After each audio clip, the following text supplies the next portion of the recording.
Okay, so I'm gonna do a semester update for Sweet Briar. I noticed most of my videos about Sweet Briar are the ones people watch, and I think it's just because there aren't that many around. So I'm currently at my one friend's house from class 2024. She invited me over for Thanksgiving because it was better than staying on campus. So that's like a first big update. You know, schools like Sweet Briar, they talk about the sisterhood, and they talk about,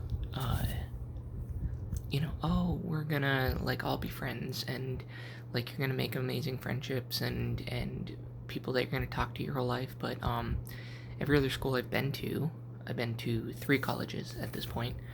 Um, they all say that, but it never comes to pass.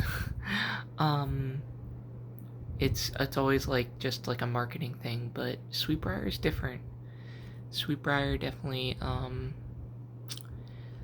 if anything, they undersell it. I cannot tell you how positively impactful the community is. Um, I'm a trans woman.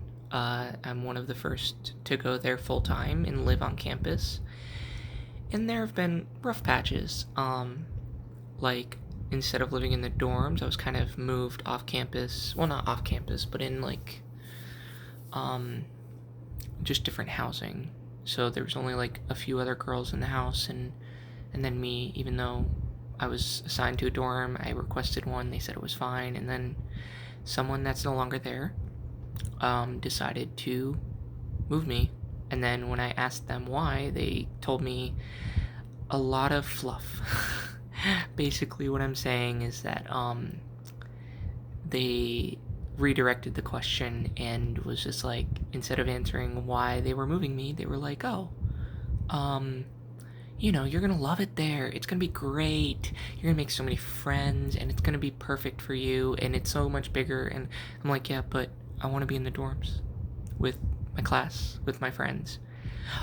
Oh, it's fine. And so it's been a struggle all semester fighting to get put back in the dorms. I met with someone about it, and they threw a hypothetical question at me, and I'm purposely not putting names or titles or things, because my opinions don't match Sweetbriar, and if anyone knows me, I'm a Susie Sweetbriar at heart, and I will always promote and love the school, because this school has given me my life back.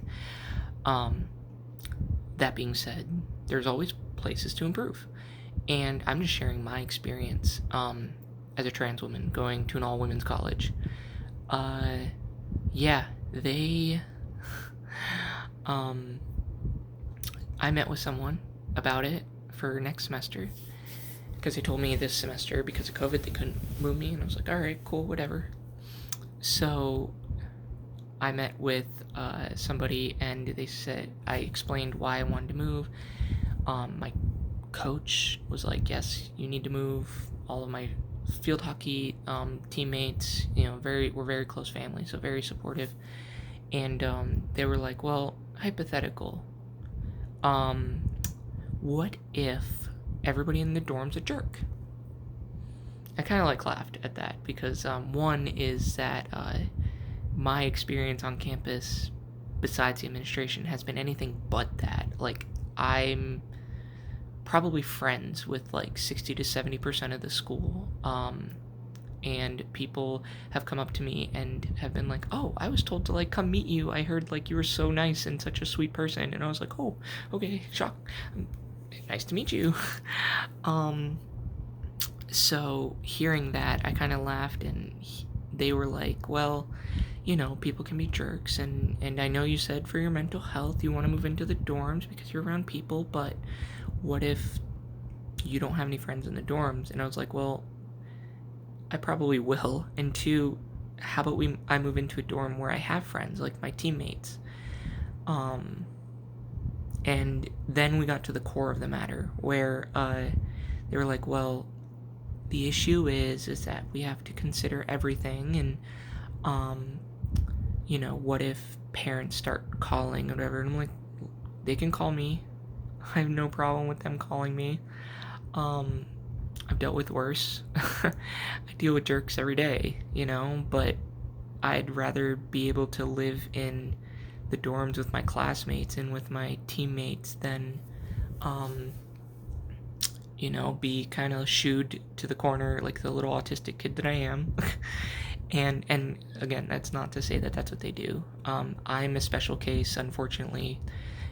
Growing pains. Everybody is learning how to handle it.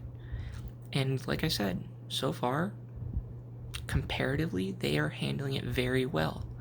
And I'm just pushing for that little bit extra change.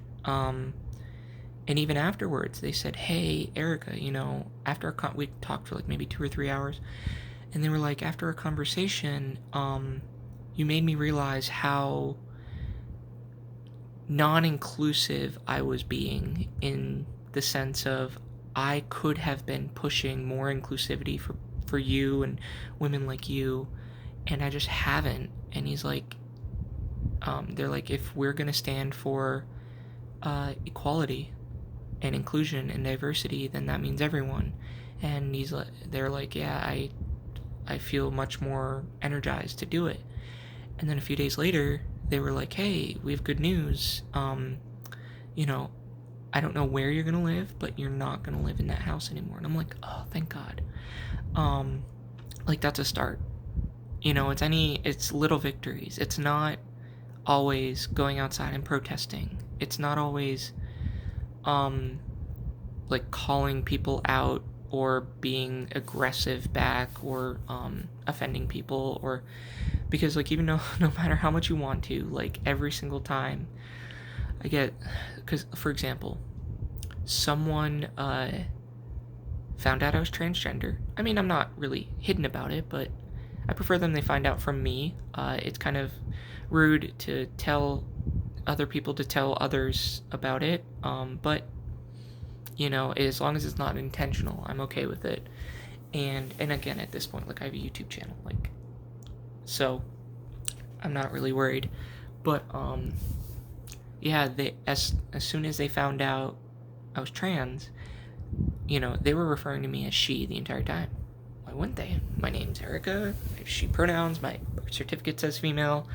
My driver's license says female. So, and then all of a sudden, after they found out, they were using the term he, and they were like, oh, well, it's just really difficult using he, like, being able to use the proper pronoun. And I'm like,